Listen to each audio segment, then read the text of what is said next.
Everyone, and welcome to the Seminole County Board of County Commission meeting, June 11, 2024. If you would take a minute and silence your cell phones, any other electronic devices you may have, we would sincerely appreciate it. And by the way, to all the fathers out there in the audience today, happy Father's Day this weekend.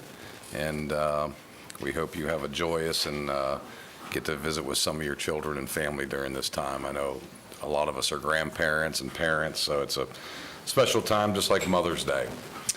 We will begin with our invocation and pledge allegiance. Mr. Pastor Andy Searles will give us the invocation, and Ms. Kim Ornberg will lead us in the pledge. Let us pray. God, we thank you for the privilege of living in Seminole County. We thank you for its beauty, for its life, and for all that it means to us. Lord, today as we deliberate about issues that are important among us, we pray that you would give us wisdom, that you would give us insight, so that these men and women would lead us in the right direction. Father, give us wisdom, give us strength, give us courage to seek the peace and prosperity of our county. And we ask and we pray in your name. Amen. Amen.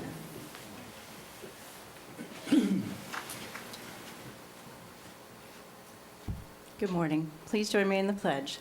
I pledge allegiance to the flag of the United States of America and to the republic for which it stands, one nation, under God, indivisible, with liberty and justice for all.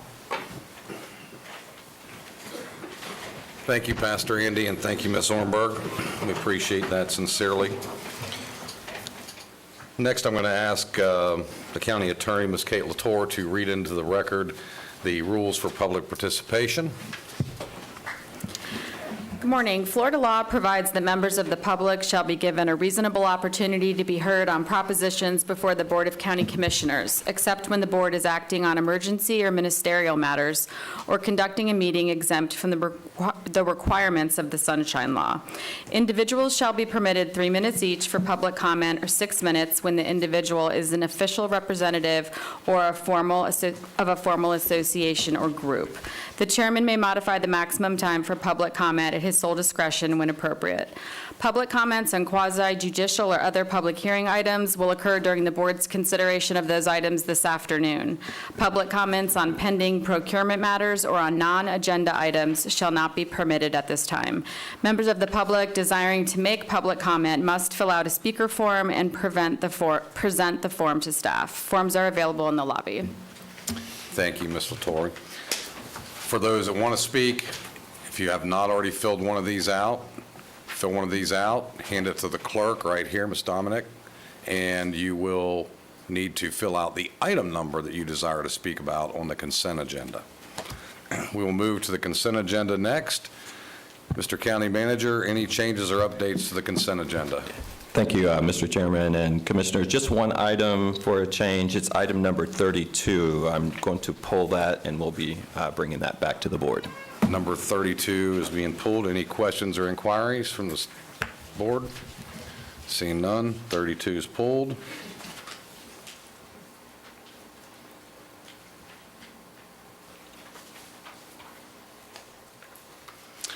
Okay. We have any public comments on any of the items? No, sir. Seeing none, we'll close public comment and move to the board for action. Motion to approve the consent agenda minus item number 32. Second. Motion and second, that would be items 1 through 31 and 33 through 38. Is that correct? I want Yes. to make sure. Yes. All That's of right. them minus 32. Okay. All those in favor? Aye. Opposed, like sign. Seeing none, carries unanimous. Thank you all very much. Next item up is going to be a presentation that is going to be very near and dear to a lot of folks' hearts. And we're going to ask Ms. Allison Thal to come forward. Oh, I'm sorry, number 39. Reduction of lien. We're going to move, sorry, I called you up too quick. This will be item 2024-0787. This was continued from the 5/14/24. Alexis Brignani will be presenting. For the record, good morning. My name is Alexis Brignoni. I am clerk to the Code Board. I am presenting item number 39, which is a request for applicant Drew A. Moody for a waiver of the code enforcement lien due to financial hardship. The property is located at 1880 Ranchland Trail, Longwood. Parcel ID 30-20-30-300-0180-0000 for case number 12-70 CEB. The total lien cost is $208,000 and $208,250. In summary, the violation was cited on December 15th, 2011, when the building inspector observed the following violation: construction without the required permits. The applicant enclosed the existing barn into living space and installed electric. On July 26, 2012, the Code Enforcement Board issued an order giving the applicant a compliance date of September 27, 2012. On September 27, 2012, the Code Enforcement Board issued an order extending the compliance date to January 24, 2013. After several extensions granted by the Code Enforcement Board, on April 24, 2014, the Code Enforcement Board issued an order finding non-compliance and imposing fine/lien with the fine of $250 per day, continuing to accrue until compliance was obtained. The property owner brought the property into compliance on May 20th, 2015 by pulling a building permit and paying back taxes as directed by the board. At this time, I will turn over the presentation to the Deputy County Attorney for clarification as to the prior release and administrative code as it applies to this request for reduction. Good morning, Commission. Nasa Borker, Deputy County Attorney for the record. So Alexis did a good job on the background about this case. I just wanted to take over just a couple parts of it to explain from a legal standpoint how this occurred. Back in 2015, April 14th, 2015, Mr. Moody came in and asked that, well, let me back up. When a code enforcement lien is recorded, it automatically, per statute, attaches to every real and personal property that is owned by the property owner in the county. So whether or not there was a violation on that property, the lien's still attached to it. So Mr. Moody at that time owned two properties, Lot 18, which was the lot with the violation, in Lot 19. Mr. Moody wanted to sell Lot 19, so he came before the board and asked for a release of lien. After the board discussed the matter, the board decided that it would release the lien as it pertained to Lot 19. The lien would remain as it pertained to Lot 18 where the violation existed, and that Mr. Moody had to pay the back taxes on the property and also had to come in and pull a building permit to fix the unpermitted work. Mr. Moody did both of those things, and a affidavit of compliance was issued on, I believe it was May 7th, 2015. So that was the date of the affidavit of compliance. That's when the fine stopped running for the property. However, the work to correct the violation was not done at that time. That was not done until a later date. In 2023, another permit was pulled, and the work was done at that time. Next slide. Oh, I'm sorry. If you could just go back one more slide, Rebecca. So this is just so you can kind of get an idea of what I just talked about. Lot 18 is the property with the violation. Lot 19 was the property that was released and that was vacant, now has a home on it. The subsequent owner of that property built a home. Next slide, please. So when it comes to lien reduction requests, it proceeds through the process set out in the Administrative Code, Section 3.20. There are 3 standards that when the application comes in, the deputy county manager looks at. The first is the amount of the lien as compared to the value of the property. According to the property appraiser's website, the value of the property is $164,134. And as Alexis said earlier, the current amount of the outstanding lien is $208,250. The next item is the actions taken or not taken by the property owner in attempting to evade the violation. As I said earlier, the property owner got an affidavit of compliance on May 17th, 2015. He paid the back taxes as directed by the board and pulled the building permit. The third item is the amount of the staff time that was expended to bring the property into compliance. In this case, the total amount of administrative costs is $552.82.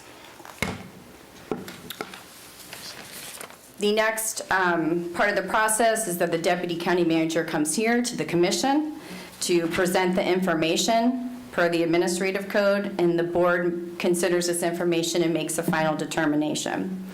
The board is within its discretion to decide how much to reduce the lien by, whether or not to reduce the lien, whether or not to assess the administrative costs or not. However, there's no formal adopted policy. However, back in 2013, the board did provide guidelines as to what could be considered for these requests for financial or medical hardship.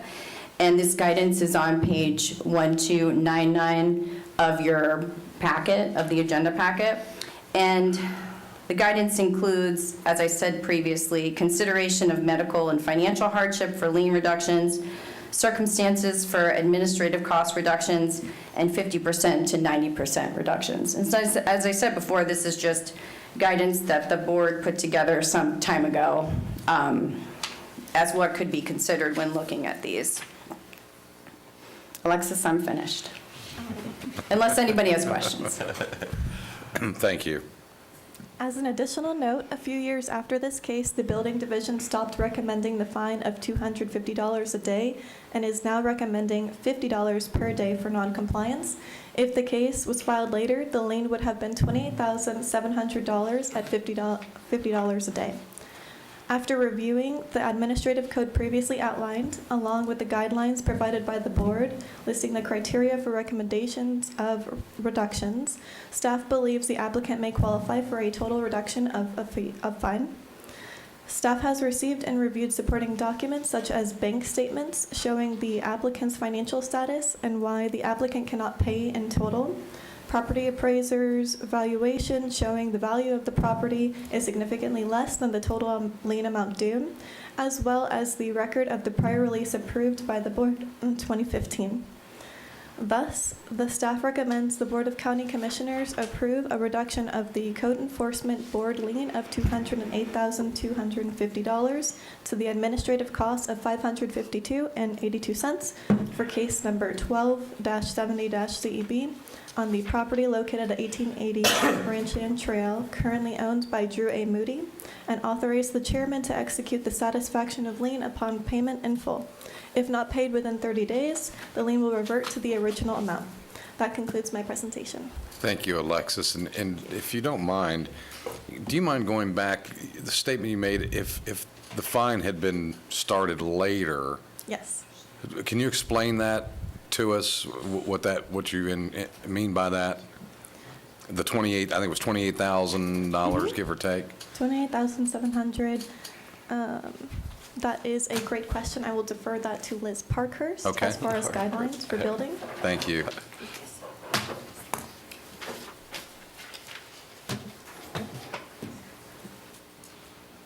Good morning, Commissioners. Liz Parkhurst, Development Services. Back in 2004, maybe 2006, the board gave us direction as to what we needed to go charge for our violations and such. And they felt that the $250 a day, unless it was very severe or could be a safety hazard, to kind of start reducing some of those fees that we started assessing. Of course, the special magistrate or the code board could extend it to the state statutes of $250 a day. So that's when we started the $50 a day. Okay. I was not sure I was still tracking, because the statement was made, had this started at a later date. Correct. And I guess what I think I'm hearing is, versus the $250 a day, if it was at $50 a day, the number would actually be $28,000. Is that a fair assessment? Correct. So Okay. if this had been cited back instead of 2011, if it had been like in 2015, we would have started out at $50 a day Okay, all right. instead of $250. Thank you very much. Commissioner Lockhart. Did the property owner know that it was $250 a day? Yes, he was in thank attendance you. at all of the hearings. Thank you. Any other inquiries to staff? Seeing none, is the owner present and wish to address the board? Sir, please come forward.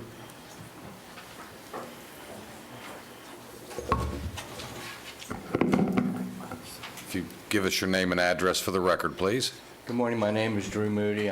I own the property at 1880 Ranchland Trail, Longwood, Florida.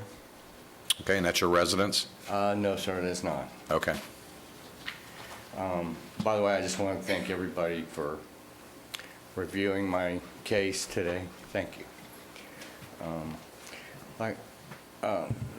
The ladies have pretty much explained everything in detail, and I appreciate all that.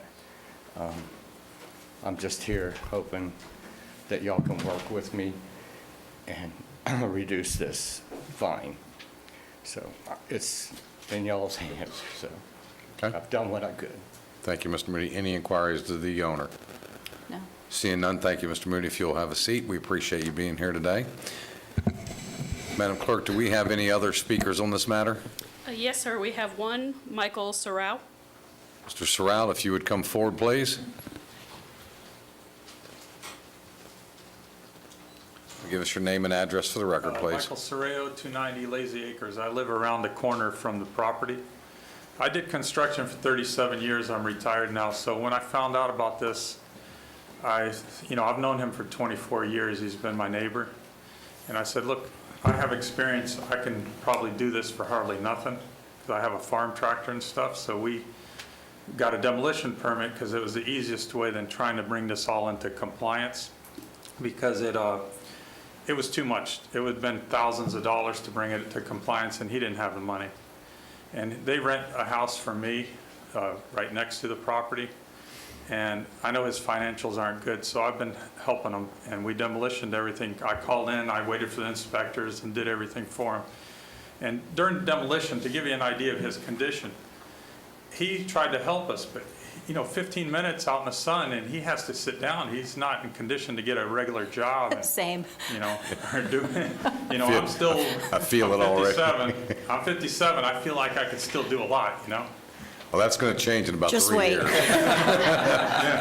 So I'm still good. I work my bees every day. I have 16 hives of bees, and sell honey, and I work my racing pigeons, and so he's just a block away from me. So we went in there and we demolished and did all that, and all the inspections, got it through all that, and I've helped him out. And on Mother's Day, I went to visit his mother. I feel really bad. She's 82, and she wants to see this resolved too. She's not feeling the best, and she's really sharp for her age, and she gives me hugs when I go there. I'm starting to get kind of attached to him, with everybody, and try to be a business guy, but it's hard to do when there's real people involved, But we're hoping to get this thing resolved today, and we can all move on and with our lives, and just we're just throwing ourselves on your mercy, Sure. And I just hope to see a good outcome to this so we can everybody can be happy. All right. One question real quick for you. He's leasing a home from you. Is that by Renting. chance on lot 19? Is that the one next to it? Yeah. It's lot 31 30. on the, Rebecca, if you could pull up. 1870. Okay. That's fine. I just want to know if it was lot 19. Thank you. Okay, thank you. Thank you very much. Any other public input on this matter? No, sir. Okay, we'll close the public hearing. This is a Commissioner Lockhart's district. Commissioner, your direction? Having gone back and read the minutes from the board meeting back in 2014, 2015. 2015, Commissioner Delary, you did a lovely job back in 2015. It's clear to me that the intent or the impression of the board at that time was that going and pulling a building permit would have meant work to be done. They expected that they would be coming back for a reduction in lien request, probably not 9 years later, subsequent to a lot of the other activity.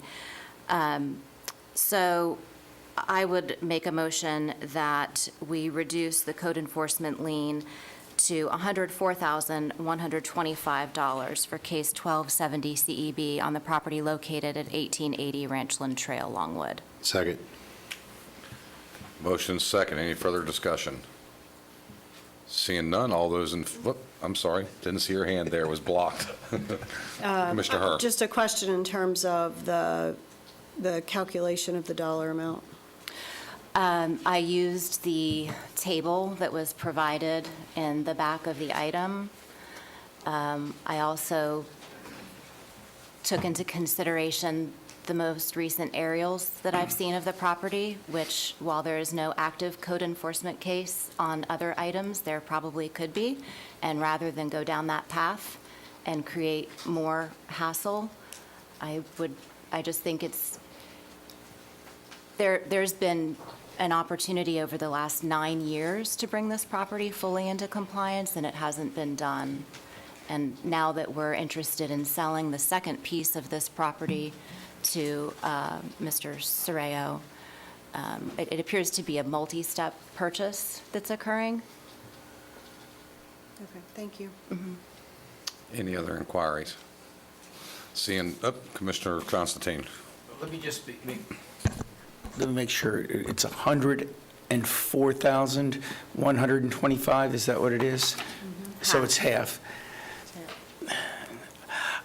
I don't know the issue as well as you do, Commissioner. That just, to me, seems a little excessive in the sense that I think that our own staff said that, at $50 a day, it would have been $28,000. They recommended the reduction except for the administrative costs.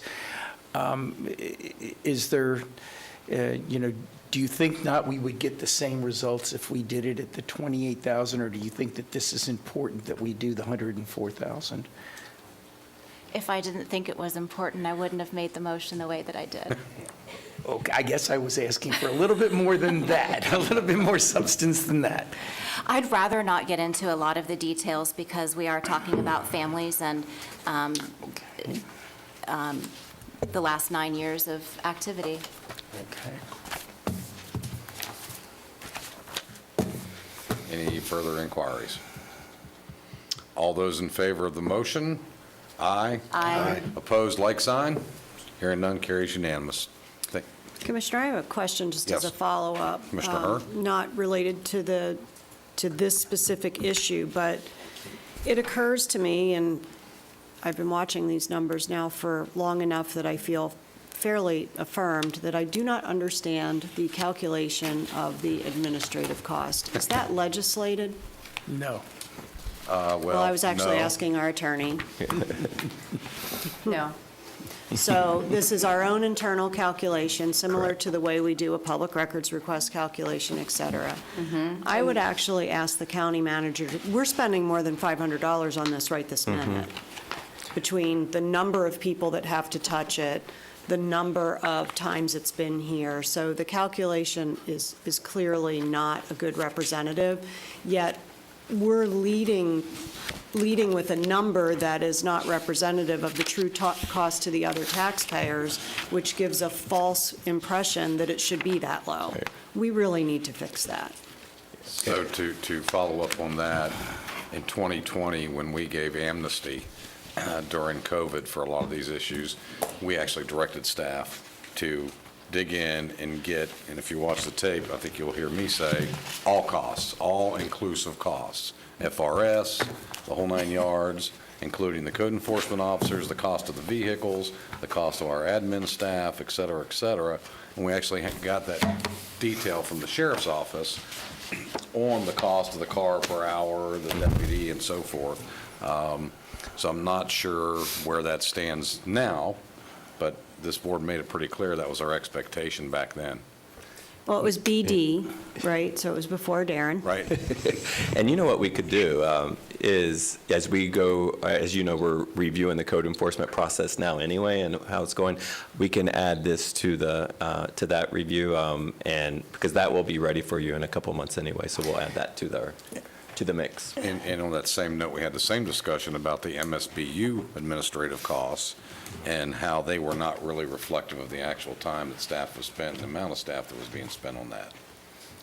I'll add that to the list. I know there are other counties that actually have clear calculations, Orange County being one of them, that has a pretty distinct calculations actually in part of their code on how it's followed, so for what it's worth. Good point. All right. May I clarify? Yes, ma'am. This process, they had to pay $500 to start the request for reduction. Sure. So that wasn't included in these costs. These costs are related to the case that was in place back in 2012 and 11. For example, the certified mail was only $5.32. Today, we're paying $8.69. Right. So that's how some of these differences are. Of course, salaries have gone up. Right. So today's numbers, if we were to apply today's numbers to that, it would be greater. Right. No, I understood, and I think to Commissioner Herr's point, this has been going on since 2012, 2013. Arguably, a lot of people have touched this. Paperwork has passed through a lot of hands with our staff, code enforcement boards, et cetera, et cetera. So if you take the 500 and you add 552, and I will assure you, we have spent way more money than that. We went through this process on 5/14.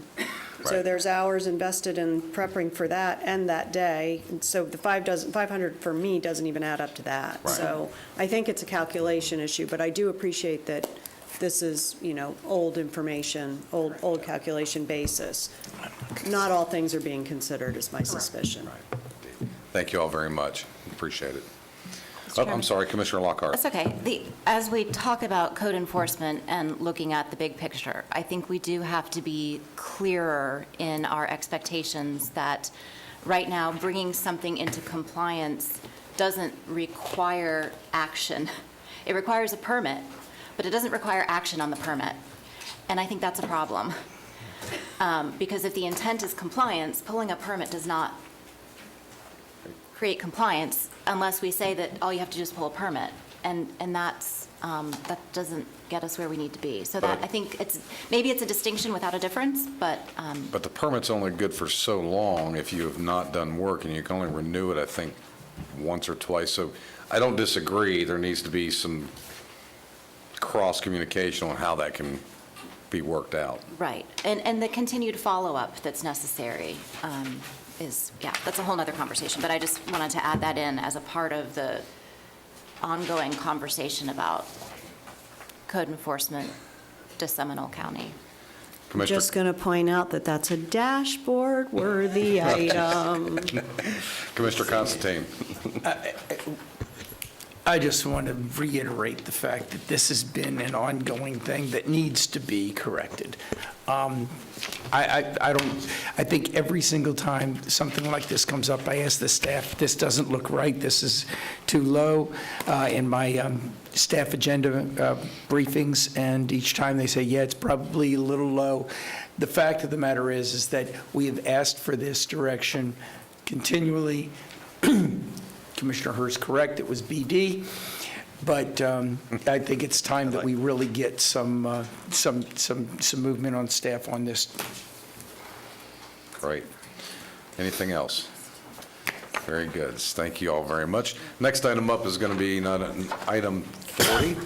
That's 2024-0661. This will be the Affordable Housing Annual Report by Ms. Allison Thal. Ms. Thal? Good morning, Commissioners. Thank you.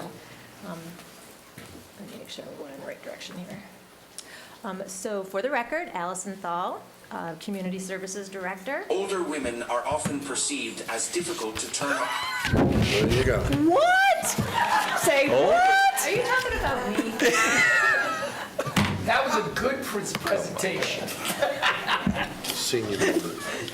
Where did that come from? I don't know I don't where that either. came from. It's not I my- will remember this day Would IT foreverly, would forever. Would IT please deal with Commissioner Constantine's technology? I think, just deal with Commissioner Constantine. I don't think it's the technology.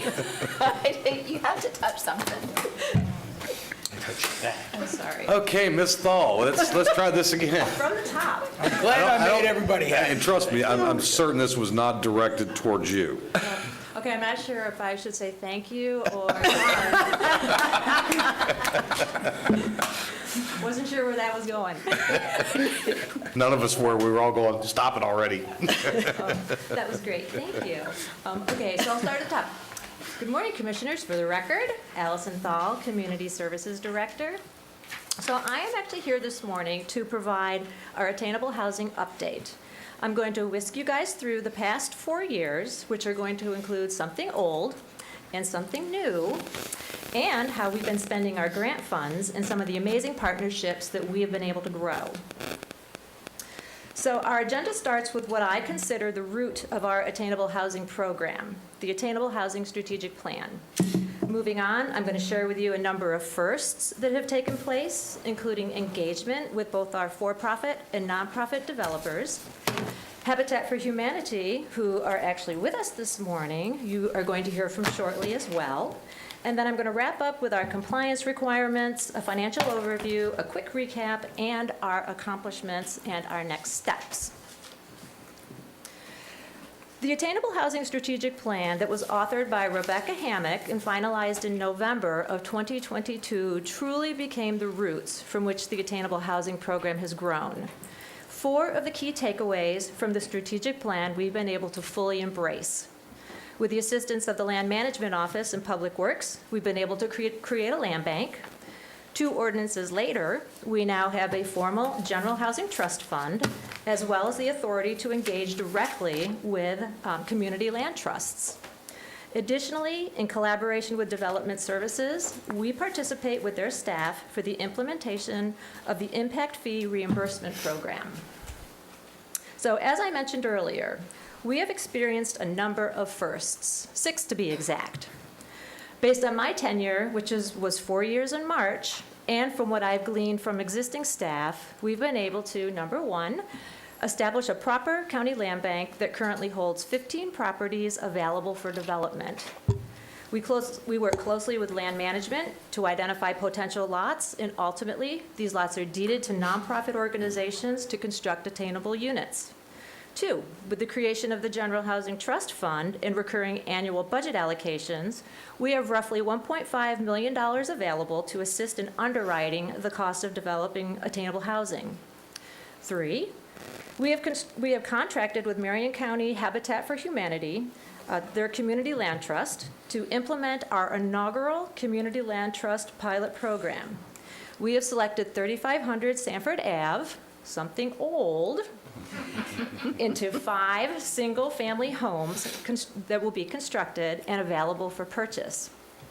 Our local Habitat for Humanity is going to construct and sell these homes, while the Marion County CLT will implement and ensure that all the CLT restrictions are met while complying with a 99-year ground lease. We're going to be providing about $625,000 from our General Housing Trust Fund to support the development and construction of this project. Okay, there we go. In coordination with the permitting staff and development services, we created the Impact Fee Reimbursement Program checklist to help confirm a developer's eligibility for reduced or subsidized impact fees, density bonuses, and the such. Our checklist has been updated to include the Live Local Bill regulations. Number 5, in 2021, we published our first ever developer rental program, Request for Proposal, what we call an RFP, using our State Housing Initiative Partnership, or what we call our SHIP funds. These funds serve as gap funding to support the development or rehabilitation of attainable rental units. This RFP was open to both for-profit and nonprofit developers. Due to its success, this RFP is now published annually. And finally, number 6, our American Rescue Plan Act funding award has allowed us to partner with 2 nonprofit developers to construct a total of 11 homes for first-time homebuyers. Additional American Rescue Plan Act funds that have been funneled through HUD is allowing us to partner with nonprofit developers to construct or rehabilitate affordable rental units. So with the depth and the breadth of creating and implementing a successful attainable housing program, we learned quickly that it will not happen without the collaboration of our sister county departments.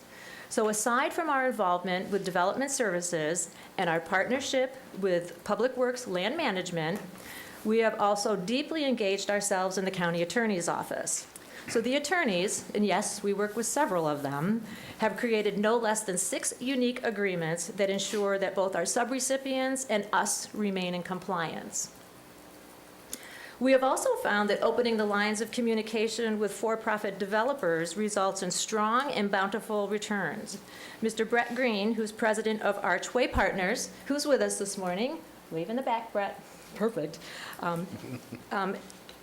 his organization received just under $900,000 of SHIP funds to support the construction of an 80-unit, 55-plus community in Sanford to house extremely low to low-income seniors.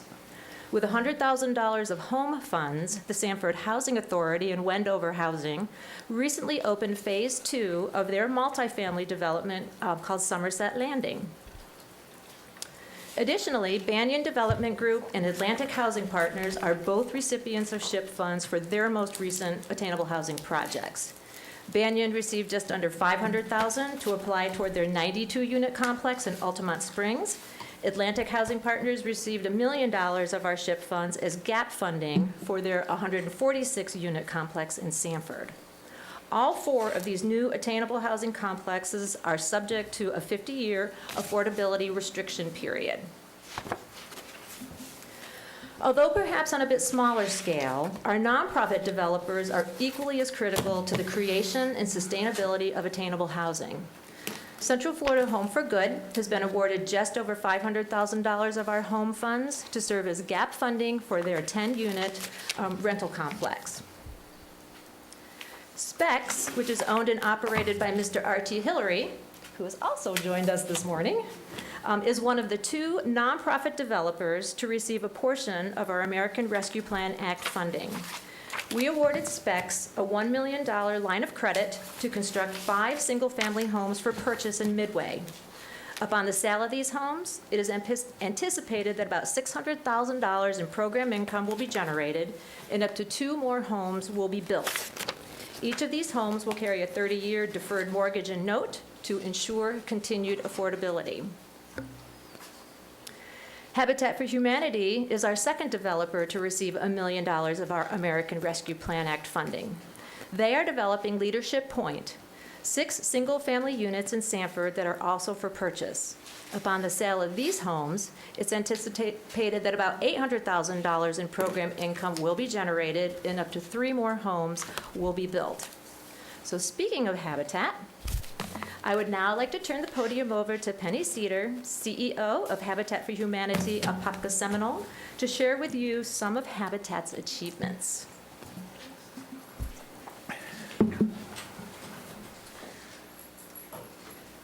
Thank you, Allison. Thank you, Chairman Zumbauer and Seminole County Commission for the opportunity to talk a little bit about Habitat. We very much appreciate and relish the opportunity to work with your staff and to create affordable housing for our neighbors here in Seminole County. And as a resident and who lives, works, and plays in Seminole County, it's really heartwarming to me to be able to work in partnership with you all. So I do want to just really quickly introduce Kelly Pachado. She's our COO. She wants to just give you a few statistics, and then I'll tell you a story. Penny's going to do the human part. I'm going to give you the numbers. So, so we've actually, over the 4 years since Allison and her crew have been here, we've really, we've accomplished a lot. You can look right there. The numbers right there speak for themselves. But the number that I really want to emphasize to you, so of the 63 homes that we've been able to do over the last 4 years with our partnership with Seminole County, that basically had a 70 million, yes, 70 million economic impact back into Seminole County. That in itself, and that's just those 63 homes that we were able to partner with. We're all about everything with housing is that, housing and economic development, health, everything all goes together. So we really like to be able to put that number out just to let you know the other side of it and what the economic impact that what we're doing provides. And that is wholly in part because of our partnership with Seminole County. So thank you all, and I'm going to let Penny go to the human side. So. Y'all make a pretty good tag team. We're a good team. We're a good team. Yeah, and we work well with your team as well, so it's really great. When you think about that kind of economic impact, to turn $7.3 million investment into over $70 million economic impact, it's huge. But I think what we're really talking about here is human beings that need a place to live. And I've been with Habitat nearly 15 years, and 13 years ago got to serve one of my first Habitat homeowners, and to watch her journey has been tremendous. And she's not the only person that we have helped like this. And I'd say all 63 houses have some similar story. When she applied to the Habitat program, she didn't have very good credit. She went back and she worked on her credit, came back and reapplied for our Habitat home buying program, and we helped her through the process, going through financial education classes and really setting her up for long-term success. And today, she has improved. First of all, when she came to Habitat, her housing need was that she was in HUD housing. And so she's on several different public assistance programs, all of which she no longer needs anymore. She has been able to save for her retirement, save for her child's continued education. Her daughter graduated from Crooms Academy. She herself has improved her own education level, improving her ability to make money. And she has been a tremendous asset to Habitat in terms of sharing the word, talking the talk and walking the walk, letting other people know that this is not a handout, but it's really a hand up. And that if you're willing to do the work and work in partnership with Habitat, you too can own a house and create some wealth and build and really break that cycle of poverty. And so for that, we are very, very grateful. I've got a lot of stories like that. I've just been lucky to be with Habitat long enough to see the legacy that we leave behind, not just that house, but the family and the trajectory of that family. So I really want to thank you all for the partnership. We use the money wisely, and I think it really does improve our community. One family, one street, one community at a time. So thanks. Thank you, Ms. Cedar.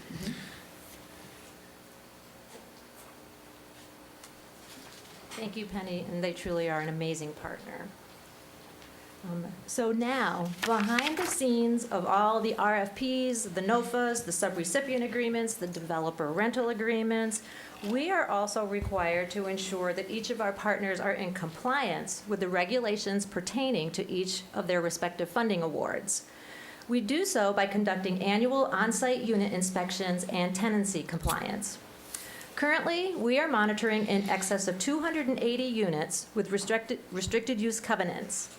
Each of our funding sources carry their own specific monitoring requirements, inclusive of frequency and level of documentation. My compliance team is responsible for ensuring that each property adheres to the terms and conditions of their restricted use covenant. Now, on to the actual expenditures and encumbrances of our grant funds. This graph depicts, to date, the actual overall expenditures and encumbrances just for attainable housing activities, specifically purchase assistance and new construction. We are proud to say that between our partnerships with both our for-profit developers, those who build the tax credit multifamily units, and our nonprofit developers, those who build the small-scale multifamily units and single-family homes, over 412 rental units and 74 new single-family homes have been or are in the process of being added to Seminole County's attainable housing stock. The $10 million shown on this graph represents about 30% of our total program awards from SHIP, HOME, and NSP. Over the past 4 years, we have received about $32.4 million in total from these grants. So to be clear, the $10 million has gone into purchase assistance and the construction of brand new units, and the balance of our grant funds, roughly 70%, have been used to assist existing homeowners with improvements to their homes in order to restore safe and healthy living environments and to preserve existing homes. We also use a small portion of our funds to provide deposit and rapid rehousing assistance.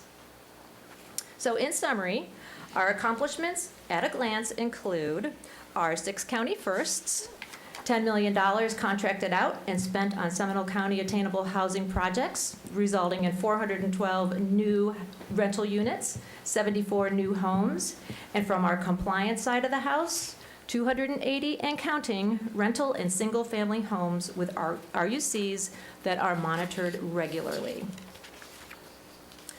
Finally, we are always on the lookout for attainable housing grant opportunities such as the HUD Pathways to Removing Obstacles grant, and clearly we will additionally continue to strengthen our relationships with all of our developers who are submitting requests for permits to build residential units in the county. Finally, we will continue to work closely with Rebecca's team to support them in any way we can with the Live Local bill. And that concludes my presentation. Thank you, Allison. Is there anyone from the public to speak on this matter? No, sir. Okay, seeing none. Any inquiries to staff? Commissioner Hurd, then Commissioner Lockhart, then Commissioner Galari. I would just point out that the work is just simply remarkable. I served on the Seminole Action Board for several years prior to ever dreaming of running for office, and I was asked to be on that board by the District 5 County Commissioner at the time to look at ways to improve our housing inventory, just as you are doing.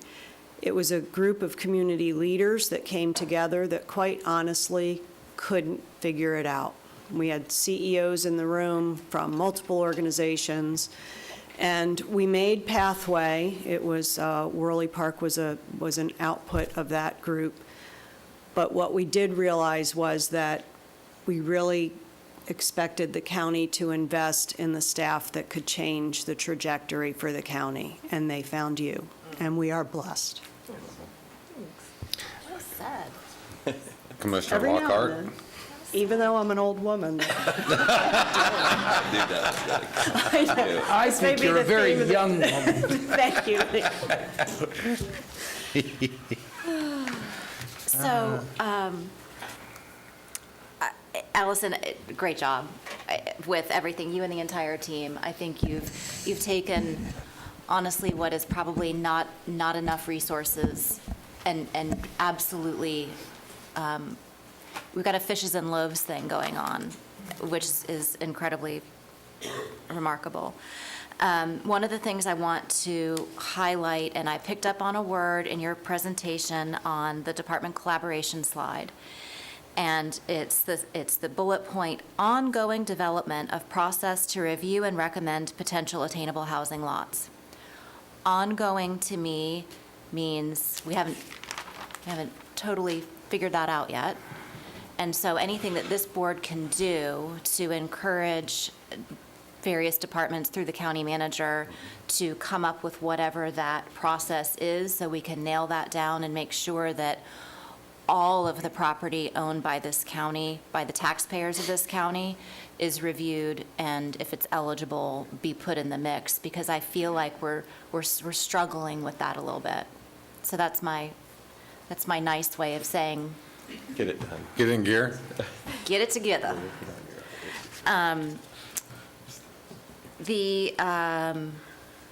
The other thing that I think this board is going to have to be very keenly aware of moving forward, and I know our legal team and Tricia's working with this, with the folks in Tallahassee, is the impacts of the legislation related to public camping. We don't know yet fully what that fiscal impact is going to be to our local governments, but that could catapult this even further with requiring us to put this at the top of the list for figuring out how to fix some of those potential issues. So those are my two takeaways for our team. Commissioner DeLaurie? Thank you, Mr. Chairman. Allison, your team, well done. It's been a long journey, and the journey is just starting, obviously. As Habitat said, it's not just one community, not just one block, it's one family at a time. So Penny Cedar, thank you for pointing that out to us, and your organization does a phenomenal job. But I just want to comment on the other thing that you're doing, as the other commissioners stated, you're breaking down the barriers, and more importantly, you're bringing the county together, but you're also bringing staff together. And everyone here, as well as in their cubicles and different offices, you're all doing a phenomenal job, so thank you. Commissioner Constantine? Thank you. This whole department has dramatically changed in the last number of years, and I think that I want to give credit to all of them, but Allison, you're standing before us as their representative, so I want to also, you are the leader of that group, and I just want to thank you. You have really taken, a plethora of different options and opportunities and put them together and trying to find an answer for this. And whenever you're talking about the concern and homeless, and many people throw homeless, panhandling, all of it together into one big group, unfortunately, but because it is different. But it's a rock and a hard place scenario. With Commissioner Lockhart talking about the new law, you have empathy, but at the same time, you're looking at the fact that people just can't start putting tents, or they can, but we have to find solutions of putting tents right in the right of way and circumstances like that. But the state has spent a lot of resources trying to find solutions when it comes to this, and the outcome of it was the Live Local Act. The only thing I've seen in the Live Local Act right now that has been concrete is that certain apartment developers have taken this and tried to get ad valorem tax benefits that aren't being transferred to the citizens, nor are they increasing the allotment of attainable housing. Have you seen any results, or Rebecca, this may be even more to you, any results in the Live Local, concrete results that have brought in more attainable, affordable dwelling units to Seminole County?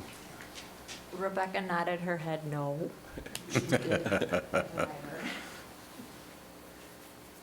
She can expound. Good morning. For the record, Rebecca Hammock, Development Services Director. We have not seen any proposed developments except for one that came in for a pre-application meeting, and they have not submitted a formal application, and that was the proposed Sparrow development, which was a age-restricted housing. And so they came in for a pre-app and had stated that they wanted to develop under Live Local, and that they would be affordable, likely workforce housing rates, but they have not submitted a formal application. So, but unfortunately, we all know that at the same time, and I'm just reiterating this so that the citizens also know, over 750 units have asked for the ad valorem discount. 700 plus, I think there's only 8 of those 750 are at the 80% of the market value, where the others are at 120 of the market value, have asked for the 75% to 100% elimination of ad valorem tax, which all that does is harm the ability for all of us to have the money attainable with we're talking about trust funds and everything, to have any money available for affordable housing. So with the restrictions that you all have, I'm very, very proud of what you're doing, but I also wanted to point out the fact that there's a lot of the unintended, I hope they're unintended, consequences on this Live Local Act that we're dealing with right now, that we have to figure out how to make it to the benefit of those folks, not the detriment. So Allison, thank you very much. I will tell you that I've sat on the Affordable Housing Board here at the county since, I think, 2015 or 2016, before I was ever in public office. And I get to interact with many around the state on this topic. And I will tell you, we're doing great work, comparatively speaking, of what's going on around the rest of the state and what some other jurisdictions are doing. And what I'm so impressed about is what you all are doing is something that truly makes a long-term impact. A lot of jurisdictions are doing short-term fixes, which does not benefit the community long-term. And I appreciate you and Stacy and your staff looking at that and having our community partners like Habitat and the others that are here today, Specs and so forth, that are working together on a pure mission of long-term attainable housing. I would also say one thing that was not in your slide that we have done is the accessory dwelling units, which also has allowed us some additional housing. And many of the other counties around the state are now adopting similar code, so that affords, whether it's the elderly parent or whether it's the children or someone else that's able to live in that secondary structure, another less expensive place to live, and begin their early beginnings. On Commissioner Lockhart's point about the excess properties, I want to echo that. As you know, when you first met with me the first week you were here, that was on my list. And I'm not sure what keeps the wheels from turning as fast enough, but we also have to look at smaller parcels. And where those smaller parcels come into play is maybe there is a vacant lot next to it that's not big enough to put all the civil engineering requirements on it and some attainable housing, but with our 0.18 little pie slice, it may be enough to afford that to occur. And if we're able to do that, I think that's a win-win. But it can't happen soon enough. Right. It is the big, I was warned when I came into public office, you're not going to be happy because things don't move quick enough, and they were right. But this one's moved at a pretty snail's pace. But I also want to point out what was not said today, and I think Ms. Cedar would agree with us. One of the challenges that we are having is we're doing all these great things on the county side, but some of these properties are in some of our cities. And there are struggles getting some of these through the planning departments at our cities here in the county, not all of them. So I wonder if we could possibly get with Rebecca, if we can find, I've got a meeting with one of those cities and their management and mayor coming up in, I think, 3 weeks to have this discussion. If there's any way that we can assist or help, or I don't want to get into their jurisdiction, but if there's some way we can give some support or help them along or give ideas or whatever to help move this along, would be helpful. Right. We do all these things only to find out we've funded, we've done this, and now they're sitting there going, but we can't get our permits, or we can't you can't get approval for this, and it just sits there and we're not moving forward. Finally, the one thing that I talked to Allison and Stacy when they visited with me on this, I've had conversations with some of these developers, and I know some of us have asked these developers, would you build affordable housing, or would you give us sub-market units in your multifamily unit? And often the answer we get is, we would love to, however, our business model's just not set up for the record keeping that's required for us to do the reporting, the accounting, and so forth. And what was suggested to me by one of these developers was, why don't you set up a fund that we could pay money into? We would rather just do that, and then you all could help, go build it wherever you want, or get someone that does do this, because we're just not set up for the record keeping. And as you know, a lot of these, they end up flipping 2 or 3 or 4 years later, so now somebody else has got to do the accounting and reporting under the guidelines of affordability. So I would like us to look at, is there a mechanism that we could set that up? And I think other jurisdictions are already doing that. So, but great work. Thank you all very much. We sincerely appreciate it. Thank you all for being here today, all the community partners. It's very important. I think we've got a lot to be proud of, so thank you all very kindly. Thank you. Thank you. I also want to point out that we have a guest here today in the audience. We have Noah Welchman from Congressman Mills' office here today. Thank you for being here, sir, and representing the congressman. Tell him to keep up the good work up there. Thank you. Anything else for the good of the order before we adjourn the morning session? Seeing none, we'll be adjourned till 1:30 this afternoon.